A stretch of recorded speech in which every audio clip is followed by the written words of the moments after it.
मंगलमय मंगलकरण वीतराग विज्ञान, नमो ताहि जाते भये अरिहंतादि महान। करि मंगल करि हो महा ग्रंथ करन के काज, जाते मिले समाज सब पावे निज पद राज, पावे निज पद राज। मोक्ष मार्ग प्रकाशक नामक यह ग्रंथ है, आचार्य कल्प पंडित प्रवर टोडरमल जी की अनुपम रचना। यहाँ कल तक हम पेज नंबर 14 पर वांचने सुनने योग्य शास्त्र की चर्चा आपके बीच में कर चुके हैं। आखिर ऐसे कौन से शास्त्र हैं जो शास्त्र वांचने योग्य है, माने पढ़ने योग्य हैं और सुनने योग्य हैं। तो एक बात कही गई कि जो वीतरागता का पोषण करने वाले हों, जो राग द्वेष बढ़ाने वाले नहीं हों, जो कषायें बढ़ाने वाले नहीं हों, जो विषय कषाय का पोषण करने वाले नहीं हों, जो हिंसा का पोषण करने वाले नहीं हों, जो अतत्व श्रद्धान रूप मोह का पोषण करने वाले नहीं हों, वे ही शास्त्र वास्तव में पढ़ने योग्य हैं और सुनने योग्य हैं। उन्हीं को सीखना, उन्हीं को सिखाना, उन्हीं को पढ़ना, उन्हीं को पढ़ाना, उन्हीं का अभ्यास करना, यही उचित है। क्योंकि मोह राग द्वेष ही एकमात्र इस जीव के दुख का कारण है। और जिन शास्त्रों में मोह राग द्वेष की ही चर्चा की गई हो, राग द्वेष मोह बढ़ाने की चर्चा की गई हो, तो वे दुखों से इस जीव को बचाएंगे कैसे और अधिक दुखों में धकेलने का ही काम करेंगे। देखिए आप, ये सब जो बहुत सुंदर चर्चा कल तक अपनी हुई है, अब ऐसे शास्त्रों को कहने वाले वक्ता कैसे होने चाहिए। कल हमने अंतिम चरणों में भूमिका बनाते हुए यह बात कह दी थी, पढ़ाने वाले कैसे हों, सिखाने वाले कैसे हों, उपदेशदाता कैसे हों। हर व्यक्ति उपदेश दे रहा है, जहां देखो वहां उपदेश देते हुए दिखाई दे रहे हैं। हर व्यक्ति ये कह रहा है मैं सिखा रहा हूं तुम्हारे को, धर्म सिखाने को तैयार हैं, हम धर्म सिखा रहे हैं। अरे हम बताते हैं धर्म क्या होता है। तुम्हें मालूम है ये जो तीर्थंकर 24 है ना, ये ऐसे ही 24 अवतार कहे हैं हिंदू परंपरा में। तुम्हें मालूम है ऐसे ही 24 पैगंबर कहे हैं मुसलमानों के यहाँ। तुम्हें मालूम है, तो एक ही बात है। तो जो ऋषभदेव हैं वही तो महादेव जी हैं, वो भी कैलाश, और ये भी कैलाश पर्वत पर, और ये भी ऐसा और वो भी ऐसा, और उनके अवतारों में इनका नाम है। कि सुनो भाई, वक्ता कैसे होने चाहिए, एक बार उस बात को गहराई से समझ लो। हर व्यक्ति की बात सुनने योग्य नहीं है और हर व्यक्ति सुनाने का अधिकारी नहीं है। टोडरमल जी ने यहाँ पहले श्रोता के स्वरूप की चर्चा नहीं की, पहले वक्ता के स्वरूप की चर्चा कर रहे हैं। आप सोचिए, यदि टोडरमल जी पहले श्रोता के स्वरूप की चर्चा करते तो क्या होता। लोग कहते लो हमें समझा रहे हो, श्रोताओं को समझा रहे हो आप। तो टोडरमल जी ने कहा नहीं नहीं, पहले हम अपनी बात करेंगे, बाद में श्रोताओं को समझाएंगे। पहले वक्ता का स्वरूप बतलाएंगे, समझाने वाले कैसे होने चाहिए वो समझाएंगे। हाँ, किस लिए समझना, कोई व्यक्ति ये भी कह सकता है कि साहब वक्ता के स्वरूप की चर्चा तो आप जैसे लोगों के लिए है, हमें क्या करना है। आपके लिए है ना ये बात। तो जो वक्ता हो वो इन बातों को पढ़े, श्रोता क्यों पढ़े। कि नहीं नहीं, श्रोता को किसके माध्यम से सुना जाना है, यह बात गहराई से विचार विवेक करना जरूरी है। क्योंकि टीवी की स्क्रीन खोलते ही पहले सुबह से बहुत सारे वक्ता हमारे को उपदेश देते हुए दिखाई देते हैं। न मालूम कितने बाबा, कितने चैनलों पर, संस्कार पर, इस पर उस पर, दुनिया भर के चैनलों के ऊपर कोई ना कोई उपदेश देता हुआ दिखाई देगा, मंत्र तंत्र का सहारा लेता हुआ दिखाई देगा। वो कहेगा इस मंत्र से ऐसा, उससे ऐसा और इससे ऐसा हो जाएगा। कल भी हमने बहुत सारी बातें कही और हजारों लोगों ने उन बातों को सुना। कुछ लोगों का ऐसा कहना भी हो सकता है कि आप मंत्र तंत्र का विरोध क्यों करते हो। हम मंत्रों का विरोध नहीं करते, हम नमोकार मंत्र के विरोधी नहीं है, हम भक्तामर के विरोधी नहीं है। हम नमोकार मंत्र और भक्तामर स्तोत्र के गलत प्रयोग के विरोधी हैं। समझ रहे हैं आप। हम नमोकार मंत्र का विरोध कैसे कर सकते हैं, हम मानतुंगाचार्य की रचना भक्तामर का विरोध कैसे कर सकते हैं, लेकिन तुम भक्तामर और नमोकार मंत्र से जो लौकिक प्रयोजन साधते हो हम उसका निषेध करते हैं। ख्याल में आ रही है बात। ये टोडरमल जी कर चुके हैं पीछे। इसलिए वक्ता के लक्षण किस प्रकार के होने चाहिए, एक जिन शासन का, जिन शास्त्रों का वक्ता कैसा होना चाहिए। यद्यपि वक्ता शब्द का सामान्य अर्थ होता है बोलने वाला, वक्ता, बोलने वाले को वक्ता कहते हैं, लेकिन यहां हर बोलने वाले की चर्चा नहीं है। जब आप बोलते हैं तो आप भी वक्ता हो जाते हैं, जब बच्चे बोलते हैं तो वे भी वक्ता हो जाते हैं। तो क्या उनका स्वरूप बतला रहे हैं क्या कि नहीं, जिन शास्त्रों को समझाने वाले के रूप में यहां वक्ता शब्द का प्रयोग किया गया है। देखिए एक एक शब्द पढ़ते हैं। वक्ता का स्वरूप पेज नंबर 14 पर। अब इनके वक्ता का स्वरूप कहते हैं। किनके वक्ता का स्वरूप कह रहे हैं भाई साहब? किनके वक्ता? जो जो पीछे वाक्य कहे थे ना, जो पीछे बातें कही है, वाचने सुनने योग्य शास्त्र, उनके वक्ता, उनको बताने वाले का स्वरूप कहते हैं। प्रथम तो वक्ता कैसा होना चाहिए कि जो जैन श्रद्धान में दृढ़ हो। भाई साहब आप समझा रहे हो, हमें पहली बात बतलाओ, आपको जैन श्रद्धान में, जैन विषय में, जैन आगम में श्रद्धा है या नहीं है? बोलो, आपको भरोसा है या नहीं?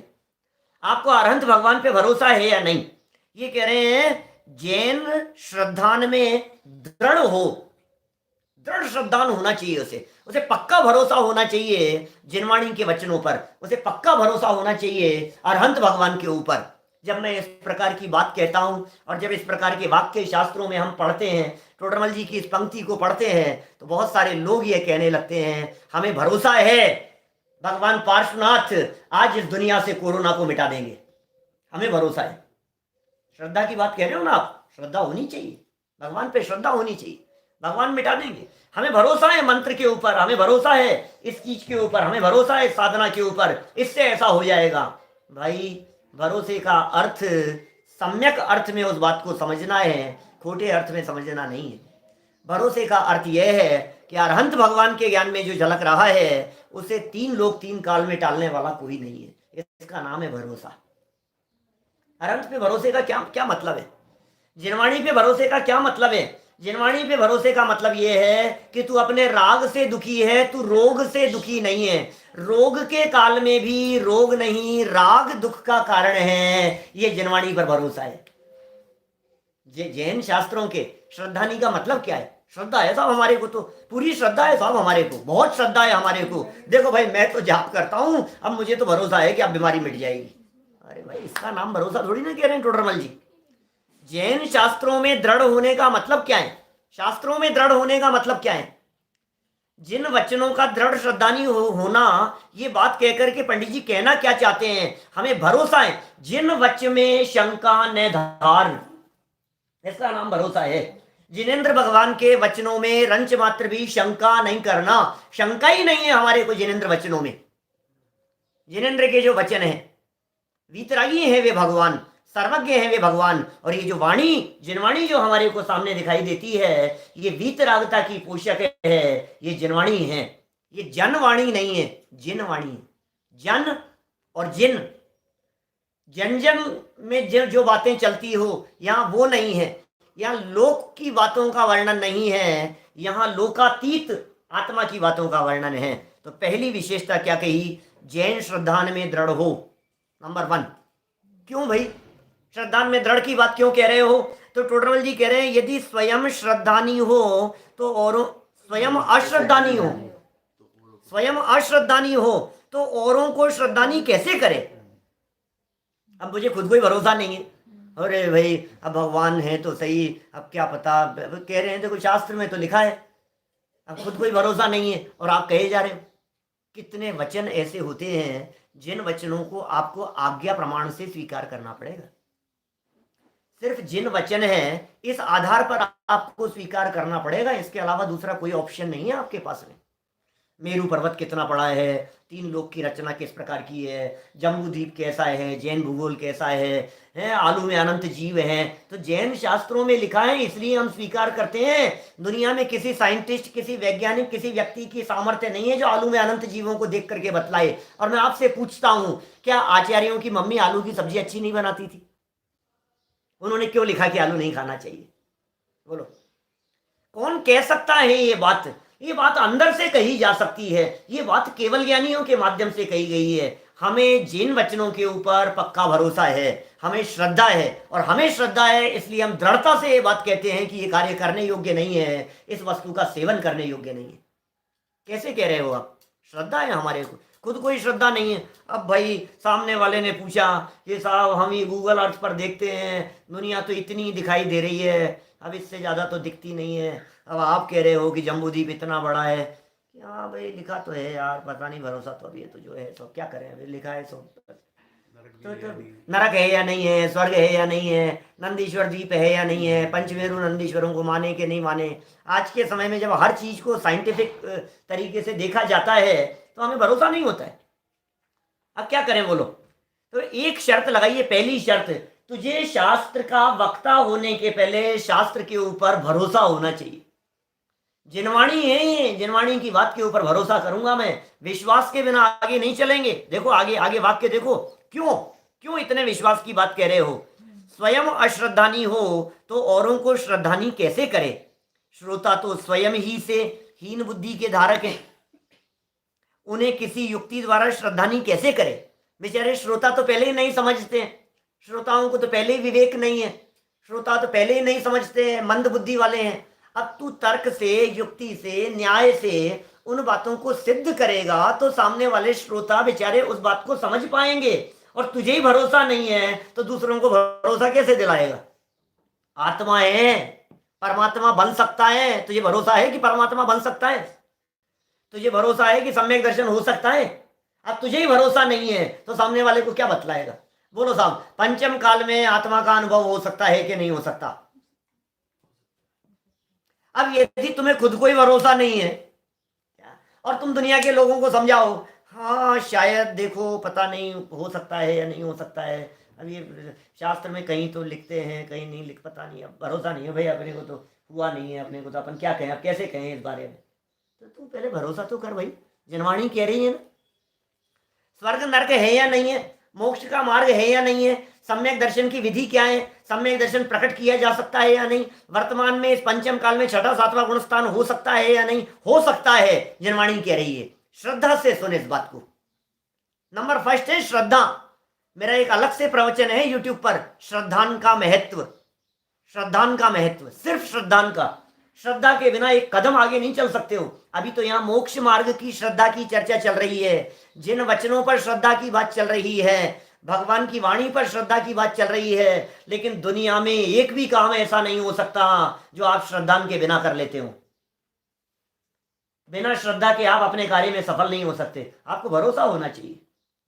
आप गाड़ी चला रहे हो या आप किसी गाड़ी में बैठे हो, बस में बैठे हो, फ्लाइट में बैठे हो, और वो बाहर निकल करके जो उसका पायलट है वो बाहर निकल करके बात कहे सभी लोगों से कि देखो भाई मैंने आज तक कभी इस एरोप्लेन को चलाया नहीं है, मैं पहली बार चला रहा हूँ और मुझे वैसे पक्का भरोसा तो नहीं है लेकिन फिर भी मैं आपको पहुंचा दूंगा। क्या बोलो, आप बैठेंगे उस हवाई जहाज में? आपको इस बात का भरोसा है ना कि ये हमारे को मंजिल तक पहुंचा देगा, और उसे भी कॉन्फिडेंस है ना। कॉन्फिडेंस नहीं होता है तो खुद स्टीयरिंग पे नहीं बैठता है। बोलो, जिसको खुद को कॉन्फिडेंस नहीं हो वो कैसे करेगा? जिसको खुद को भरोसा नहीं हो वो कैसे कैसे काम कर पाएगा?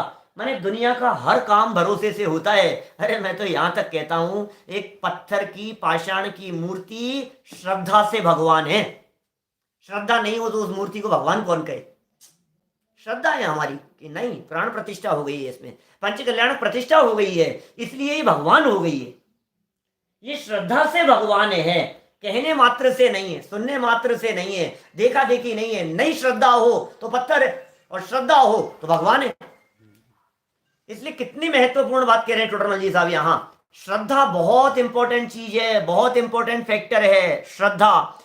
स्वयं को श्रद्धा न हो तो युक्तियों के द्वारा, न्याय के द्वारा, तर्क के द्वारा और लोगों को इस बात में विश्वास कैसे दिलाए कि विषयों में सुख नहीं है। देखो क्या कह रहे हैं, और श्रद्धानी सर्वधर्म का मूल है। लो गजब की बात कह दी, दंसण मूलो धम्मो। सुनिए आपने ये उक्ति, दंसण मूलो धम्मो। धर्म की व्याख्या है, धर्म किसे कहते हैं? ये टोडरमल जी ने कह दिया, धर्म का मूल है। श्रद्धा नहीं है तो आप धर्मात्मा नहीं है। आपकी श्रद्धा सम्यक नहीं है तो आप धर्मात्मा नहीं है। बहुत तरह की परिभाषाएं शास्त्रों में धर्म के संदर्भ में मिलती है। चारित्रम खलु धम्मो, दंसण मूलो धम्मो, वत्तु स्वभावो धम्मो, धम्मो दया विशुद्धो, अहिंसा परमो धर्म। यद्यपि अहिंसा परमो धर्म की चर्चा महाभारत की है, जैन शास्त्रों में अहिंसा परमो धर्म शब्द ही नहीं है कहीं भी, ये सूक्ति नहीं है कहीं भी। जो आपको बड़े बड़े बैनरों पर मिलती है ना लिखी हुई, अहिंसा परमो धर्म, अहिंसा परमो धर्म, जैन धर्म, भगवान महावीर स्वामी का क्या संदेश, जियो और जीने दो। पूरे जैन आगम में, जैन शास्त्रों में एक भी जगह पर आपको ये लाइन नहीं मिलेगी जियो और जीने दो। बाइबल की है, अहिंसा परमो धर्म महाभारत की है। हाँ, जियो और जीने तो अच्छी बात है, अहिंसा परम धर्म है, ये जनागम में भी कही जा सकती है बात, लेकिन ये जो सूक्ति है ये सूक्ति महाभारत की है। मैं आपको ये बात कहना चाह रहा हूं, श्रद्धान के बारे में कही, चारित्र के बारे में कही, वस्तु स्वभाव के बारे में कही, दया आदि के संदर्भ में कही, कितनी बातें शास्त्रों में मिलती है, लेकिन मूल शब्द का प्रयोग एकमात्र श्रद्धान के संदर्भ में किया है। मूल जानते, मूल माने होता है जड़। अष्टपाउड़ की पंक्ति है, मूल माने होता है जड़। जड़ में जाकर के देखो, गहराई में जाकर के देखो आप, जो हिलाए नहीं। अरे नींव के बिना महल खड़ा नहीं हो सकता, जड़ के बिना वृक्ष खड़ा नहीं हो सकता। तो मोक्ष मार्ग रूपी और मुक्ति रूपी महल इस श्रद्धान के बिना खड़ा नहीं हो सकता। दंसण, दंसण माने सम्यक दर्शन, सम्यक दर्शन माने श्रद्धा, श्रद्धा की निर्मलता। मूलो धम्मो, धर्म का मूल है, ये धर्म का मूल कह दिया।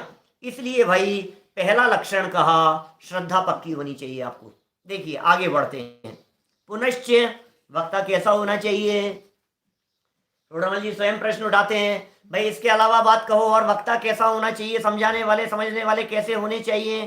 कि जिसे विद्याभ्यास करने से शास्त्र वांचने योग्य बुद्धि प्रकट हुई हो। श्रद्धा तो बहुत है लेकिन विद्याभ्यास नहीं किया, श्रद्धा तो बहुत है लेकिन शास्त्राभ्यास नहीं किया। तो कहा भाई समझाने के पहले, एक जिन वचनों का वक्ता होने के पहले तेरी बुद्धि में निर्मलता होना जरूरी है, स्वयं की बुद्धि में निर्मलता होना जरूरी है। वांचने योग्य बुद्धि प्रकट हुई हो, क्योंकि ऐसी शक्ति के बिना वक्ता पने का अधिकारी कैसे हो? बुद्धि निर्मल चाहिए, शास्त्रों का ज्ञाता होना चाहिए, बहुत शास्त्रों का अभ्यासी होना चाहिए। बहुत से शास्त्रों का अभ्यासी न होवे तो जिन शास्त्रों का वक्तापना कैसे हो? अब शास्त्र की तो खबर है नहीं और धर्म समझाना शुरू कर दिया। हम समझा रहे हैं धर्म। बहुत लोग मिलते हैं, ऐसे लोग मिलते हैं मेरे को जो ये कहते हैं, अरे पंडित जी धर्म तो हम बतलाते हैं आपको, धर्म क्या होता है, और धर्म समझाना शुरू कर देते हैं। हमारे साथ में चलो, अस्पताल में चलो, हॉस्पिटल में चलो, गरीबों की सेवा करो, और क्या होगा धर्म? बोलो, समाज सेवा करो। अरे इस कोरोना की परिस्थिति में जन जन के बीच में जाकर के फूड पैकेट बांटो, इससे ज्यादा और क्या धर्म होगा बताओ? कबूतरों को ज्वार डालो, और क्या धर्म चाहिए आपको? गरीबों की सेवा करो, इसमें धर्म बतलाते। सारी दुनिया इसमें धर्म मान करके बैठी। गायों को चारा डालो, इसको ऐसा करो, इसको ऐसा करो। दीन दुखियों के संकटों को 2-4 घंटा अस्पताल में जाकर के गरीबों की, जो अपने परिचित नहीं है, परिवार वाले नहीं है, उनकी सेवा किया करो। तुम्हें लगेगा कि मैंने कुछ किया है, धर्म दिखेगा तुम्हारे। ऐसे समझाते हैं लोग। ये बंदरों को केले खिलाओ, चींटियों को आटा डालो।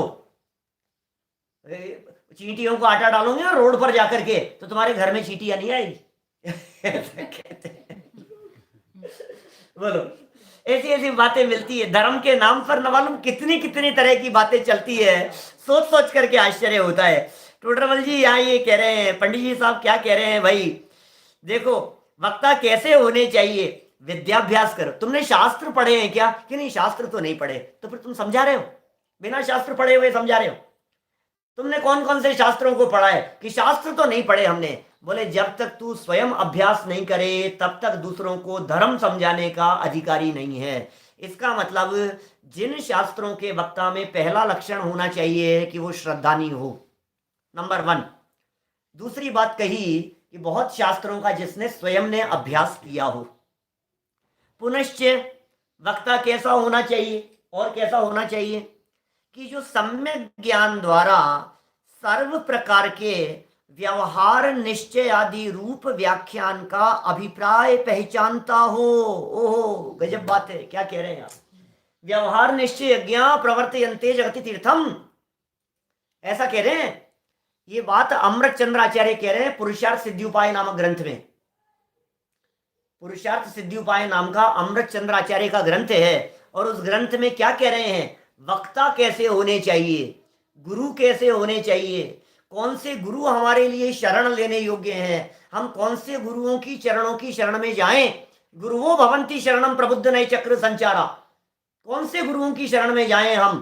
तो वे कह रहे हैं मुख्योपचार विवरण निरस्त दुस्तर विनेय दुर्बोधा व्यवहार निश्चय ज्ञा प्रवर्तयन्ते जगति तीर्थम। मुख्य और उपचार के विवरण से निरस्त दुस्तर विनेय दुर्बोधा, जो शिष्यों के अज्ञान अंधकार को दूर करने में समर्थ हो। नंबर 1, व्यवहार और निश्चय के ज्ञाता हो, और जगत में धर्म तीर्थ का प्रवर्तन करने के लिए जिन्होंने कमर कसी हो, जो खुद विषयों में फंसे हो, जो खुद व्यापार में, रोजगार में, बिजनेस में, काम धाम में उलझे हुए हो, वो आपको क्या समझाएंगे? बोलो। जिनको खुद को निश्चय व्यवहार का पता नहीं हो, वो आपको क्या अभिप्राय समझाएंगे कि यहाँ जिनवाणी किस अभिप्राय से लिखी गई है, यहाँ जिन वचन कहने के पीछे अभिप्राय क्या छिपा हुआ है? ये बात कैसे समझा पाएंगे आपको?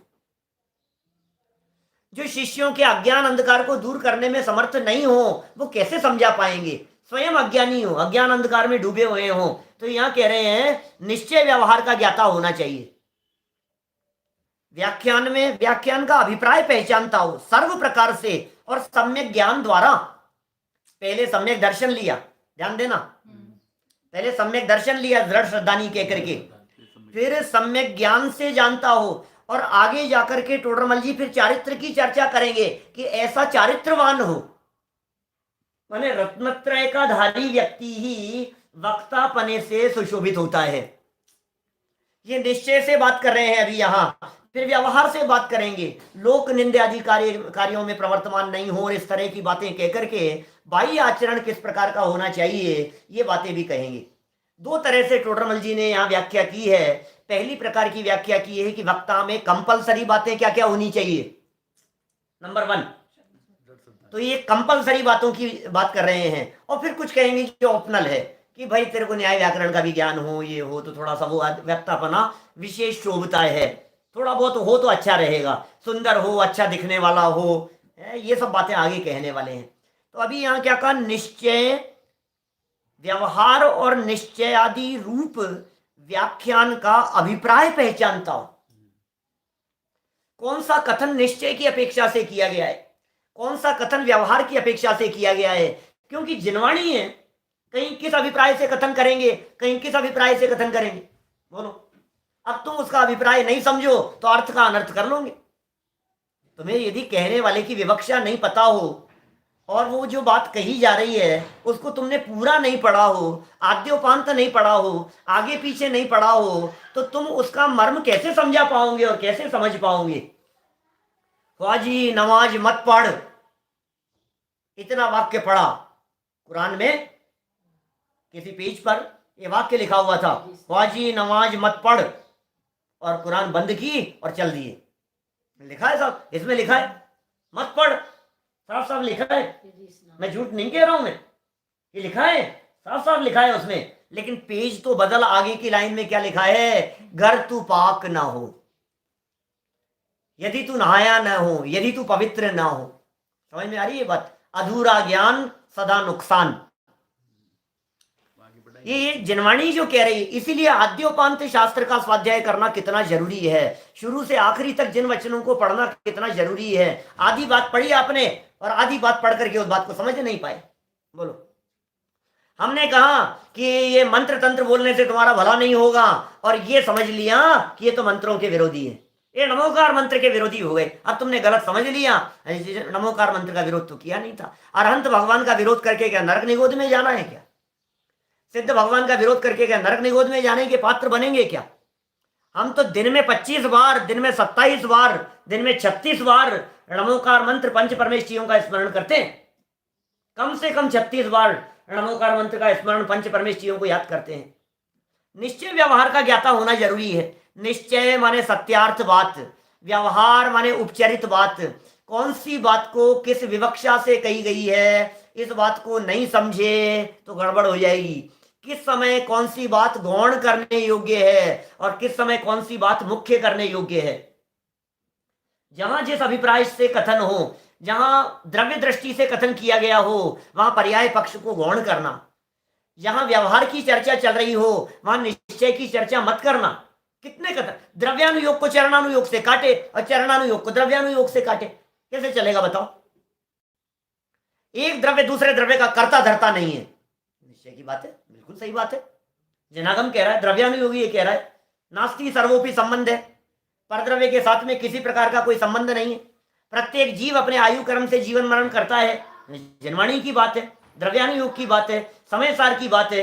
हर व्यक्ति अपने आयु कर्म से जिंदा रहता है और हर व्यक्ति अपने आयु कर्म पूरा हो जाने पर ही मरण को प्राप्त होता है। ये जनवाणी का वचन है और ये वचन सुनकर के कोई व्यक्ति ये कहे क्या फर्क पड़ता है, कुछ भी खाओ पियो, सब अपने अपने आयु कर्म से जीते मरते, क्या फर्क पड़ता है। वेज नॉन वेज में क्या फर्क पड़ रहा है, मरेंगे तो तभी ना जब उनकी आयु कर्म पूरा होगा। भाई चरणानुयोग की विवक्षा अलग है, योग्य आचरण की बात अलग है। शुद्ध सात्विक जीवन जीने का उपदेश चरणानुयोग के अंदर दिया गया है, यत्नाचार पूर्वक प्रवृत्ति का उपदेश चरणानुयोग में दिया गया है, और किसी के मारने से कोई जीव मरता नहीं है यह उपदेश द्रव्यानुयोग में दिया गया है। दोनों की शैली अलग अलग है, दोनों बातें अपनी अपनी जगह पर सही है। ठीक है, तू निश्चय व्यवहार का बैलेंस नहीं रखेगा तो क्या होगा, बात का अभिप्राय नहीं समझा, तूने कहा क्या जा रहा है और तू समझ क्या रहा है, उल्टी बात समझ ले तो क्या होगा। मतलब घर में बहू आई, नई नई शादी होकर के आई थी और झाड़ू निकाल करके कचरा इकट्ठा करके रखा अम्मा जी ने और कहा बेटा फेंक देना नीचे, लेकिन ध्यान रखना आदमी देख के फेंकना। 10 मिनट तक कचरा लेकर के खिड़की पर खड़ी रही बहू और 10 मिनट बाद में सासू जी आई कि क्या हुआ, कचरा क्यों नहीं डाला अभी तक। कि क्या करूं अम्मा जी, वो आपने कहा था आदमी देख के डालना, कोई आदमी आया ही नहीं। तो आदमी देख करके डालना, इसका अर्थ आदमी के ऊपर डालना कि आदमी के ऊपर न डल जाए ये अभिप्राय सोच करके डालना। बोलो वाक्य जो कहा जा रहा है उस वाक्य का अभिप्राय नहीं समझे तो क्या होगा, अर्थ का अनर्थ नहीं हो जाएगा। कोई निश्चय के पक्ष वालों के संदर्भ में युगल जी बाबूजी तो कितने उदाहरण, मेरी पर्याय को बुखार आया है, सुना होगा आपने। डॉक्टर के पास में जाकर के कहे मेरी पर्याय को बुखार आया है, तो डॉक्टर क्या कहेगा, पर्याय को ले आओ भैया। डॉक्टर ने भी सोचा कि शायद पर्याय इनकी पत्नी का नाम होगा। भाई मुझे तो बुखार आता नहीं है, मैं तो द्रव्य हूं, और जो बुखार आया है वो पर्याय को बुखार आया है। तो डॉक्टर ने कहा पर्याय को ले आओ कि नहीं नहीं कैसी बात करते हो, पर्याय को कहां से ले आऊं मैं। तो बुखार मुझे आया है, यदि ऐसा कथन किया जाए तो कोई ऐतराज नहीं है। हमने आपसे पूछा, आपके यहाँ आए और हमने कहा भाई साहब तबीयत कैसे है आपकी, कि मेरे को क्या हुआ, बीमार थे और आपसे मिलने के लिए आए हैं और आपकी तबीयत पूछ रहे हैं और आप ये कहते हो कि मेरे तो कुछ नहीं होता है। भाई व्यवहार से पूछ रहे हैं, व्यवहार से जवाब दे। जिस नए से प्रश्न किया गया है उसी नए से जवाब दिया जाना चाहिए। हमने व्यवहार से प्रश्न किया तो निश्चय से जवाब देता है। हमने किसी प्रसंग पर आपका फॉर्म भरते समय पूछा आपकी एज कितनी, पंडित जी कैसी बात करते हो, आप ही ने तो सिखाया है अनादि अनंतु। अरे भाई फॉर्म भरना है आपकी एज पूछ रहे, हम जिस दृष्टि से पूछ रहे, अपेक्षा नहीं समझने से कितनी गड़बड़ी होने की संभावना है, आप कल्पना कर सकते हैं क्या। इसलिए निश्चय और व्यवहार के अभिप्राय को जाने बिना यदि आपके कदम बढ़ेंगे, जिनवाणी को पढ़ेगा, सुनेगा, समझाएगा तो अनर्थ कर बैठेगा। ऐसा यहाँ टोडरमल जी कह रहे हैं। अभिप्राय जाने बिना जो कुछ भी तेरे द्वारा कहा जाएगा तो सब झूठा हो जाएगा। घुटनों में बहुत तेज दर्द था, डॉक्टर के पास में गए और डॉक्टर ने ये कह दिया सीढ़ियां उतरना चढ़ना बंद है कल से आपका। 3 दिन बाद में फिर डॉक्टर के पास में आया कि डॉक्टर साहब फ्रैक्चर हो गया। कि क्या हुआ, कि आपने सीढ़ियां उतरने चढ़ने को मना किया था, मैं बालकनी से पाइप से चढ़ता उतरता था। आपने तो सीढ़ियां उतरने चढ़ने के लिए मना किया था आपने, तो मूर्ख, जब हमने सीढ़ियां उतरने चढ़ने के लिए मना किया तो इसका मतलब समझता है क्या किया जाना चाहिए था। अभिप्राय कितना महत्वपूर्ण है।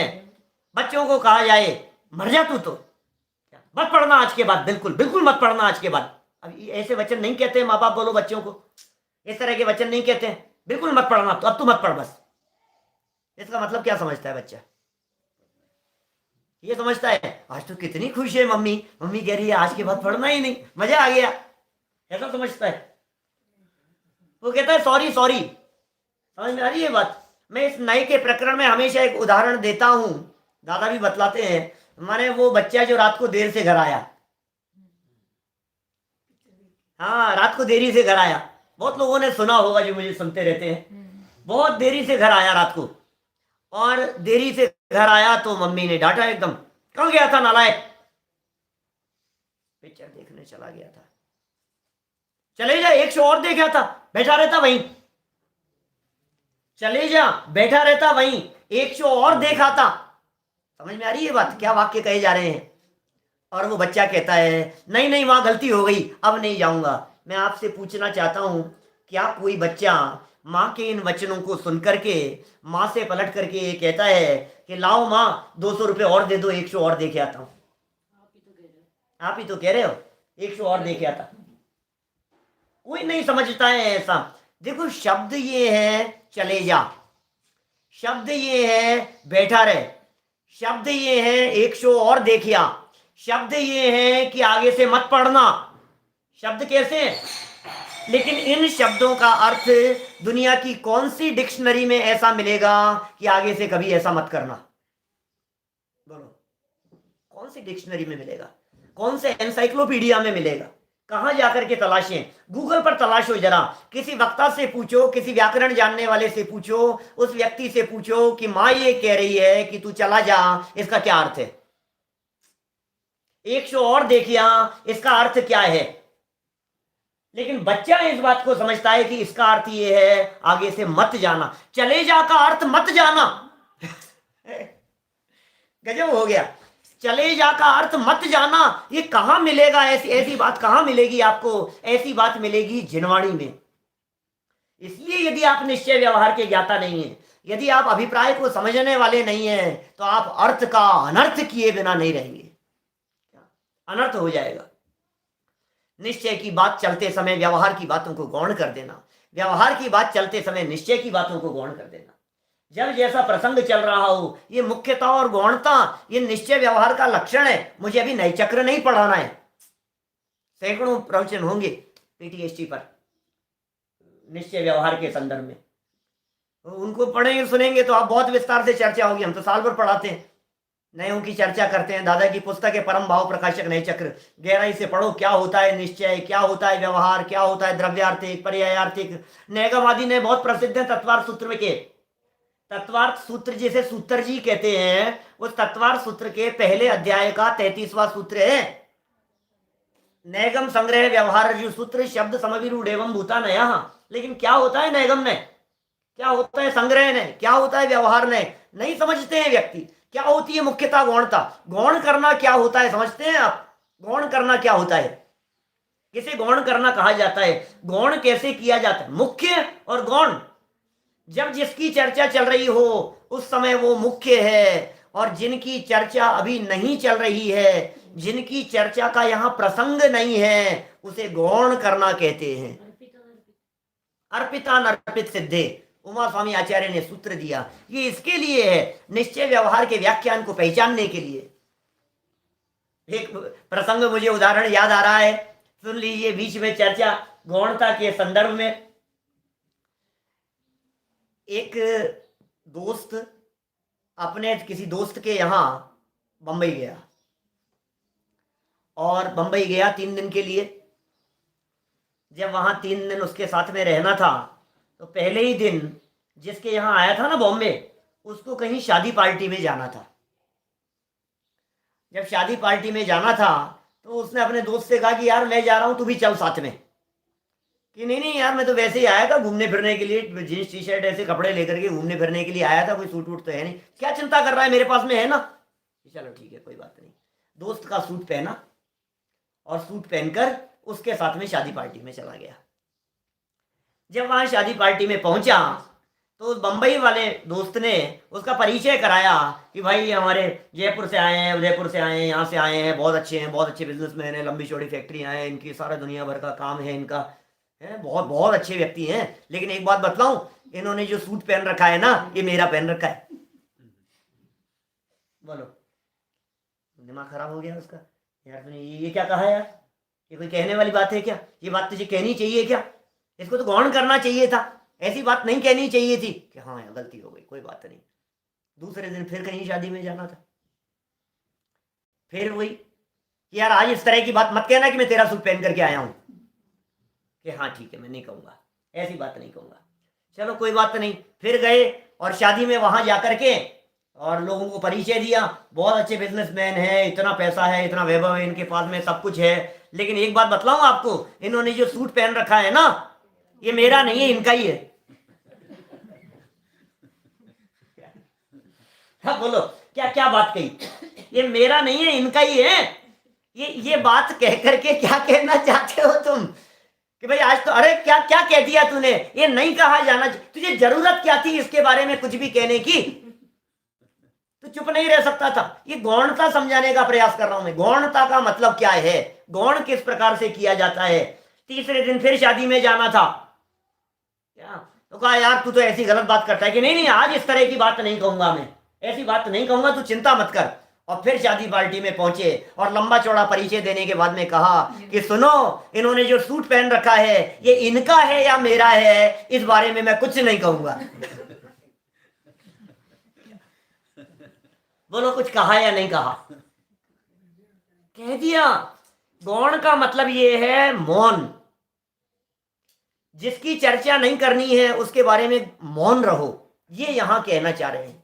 जब निश्चय का प्रसंग चल रहा हो तो व्यवहार की बातें मत उठाओ, बीच बीच में उनकी बात मत करो। जब द्रव्य दृष्टि से प्रसंग चल रहा हो, जब त्रिकाली ध्रुव आत्म तत्व की चर्चा चल रही हो, तो फिर मैं शरीर तो हूं ना, तो फिर साहब पढ़ना तो चाहिए, फिर साहब सुनना तो चाहिए, फिर साहब ऐसा तो करना चाहिए। अरे हूं परमात्मा छू एम नक्की कर, ऐसा कहते हैं गुरुदेव, ये नक्की कर। यहां शुद्ध निश्चय की मुख्यता से कथन किया जाता है, तो व्यवहार को बीच में लेकर के आता है। जब व्यवहार का प्रसंग आएगा, जब हम चरणानुयोग पढ़ाएंगे, तो फिर हम ये नहीं कहेंगे कि तू कारण परमात्मा है। जब हम चरणानुयोग पढ़ाएंगे तो अलग पद्धति से कथन किया जाएगा, जब कर्णानुयोग पढ़ाएंगे तो अलग पद्धति से कथन किया जाएगा, जब द्रव्यानुयोग के कथन होंगे तो अलग पद्धति से कथन किया जाएगा।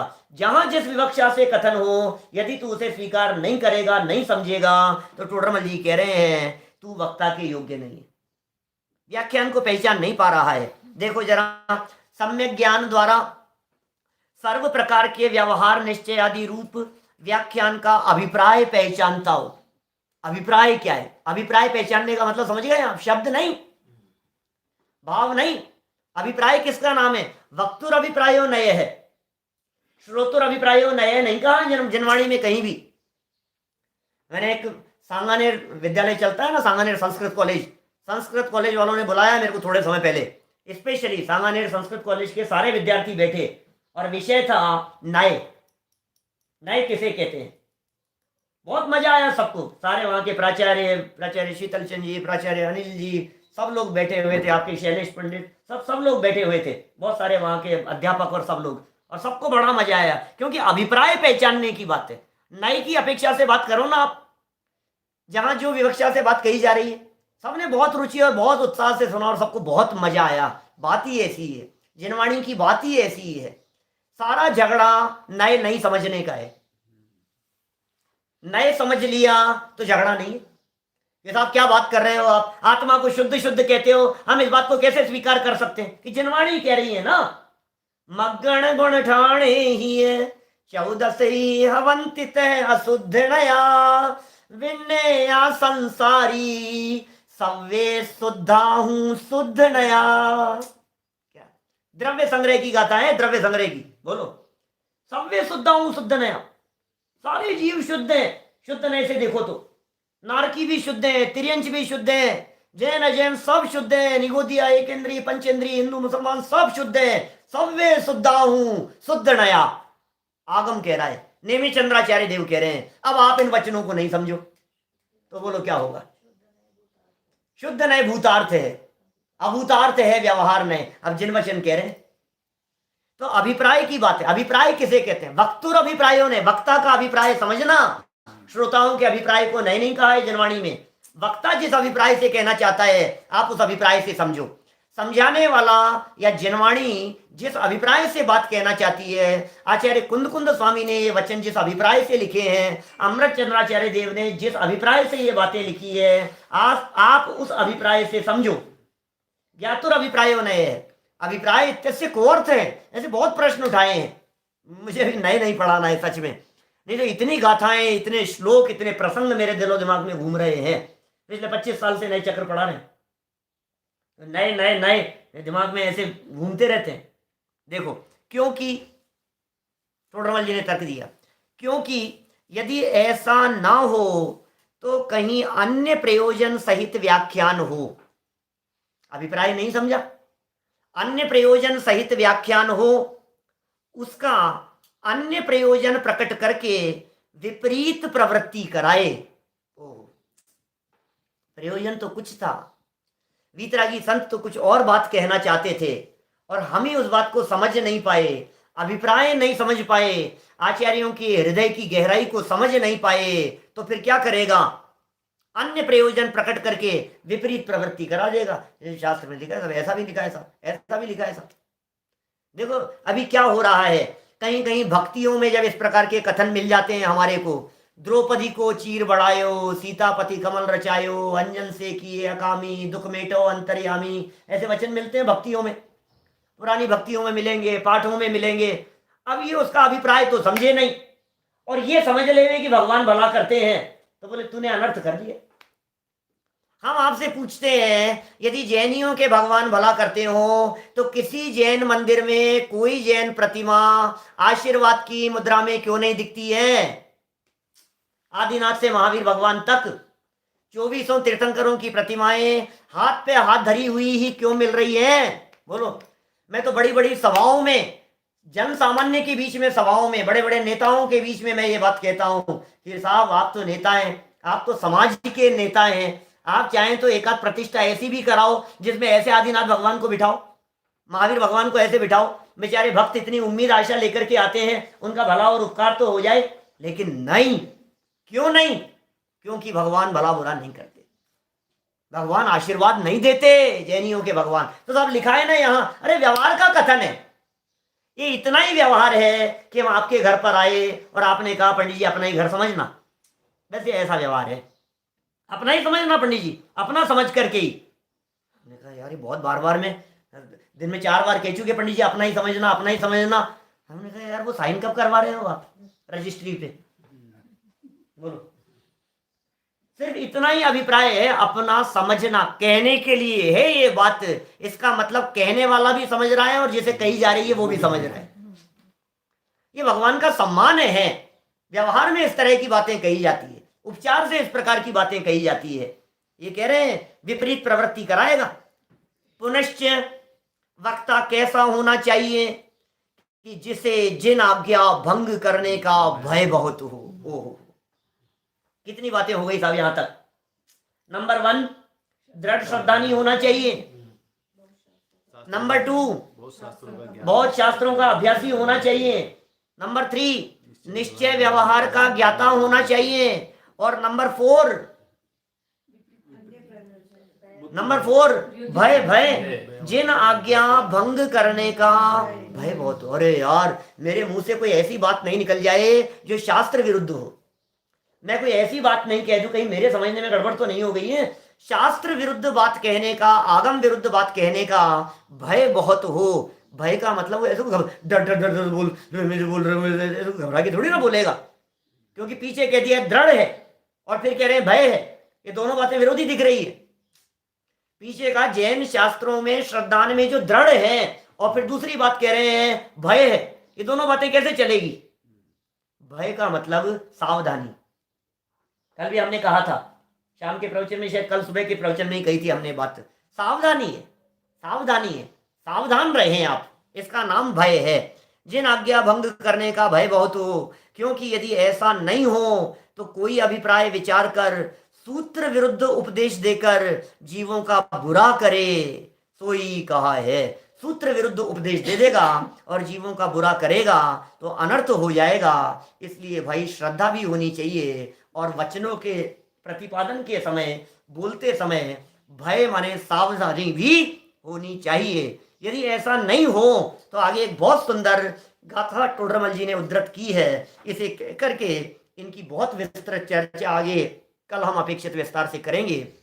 अभी की बात तो जैन शास्त्रों में दृढ़ होने की भावना से हम जिन वचनों का प्रतिपादन करें, श्रद्धान रख करके प्रतिपादन करें, अभ्यास करके प्रतिपादन करें, निश्चय व्यवहार के ज्ञाता होकर के अभिप्राय का प्रतिपादन करें, स्वयं भी करें और कोई वक्ता ऐसे हों तो उनसे भी इसी प्रकार की बात सुने। इसी भावना से बात को यहीं विराम देता हूँ। इसी चर्चा को कल आगे बढ़ाएंगे ठीक 9:20 पे। ओम नमः स्वरूपी अविनाशी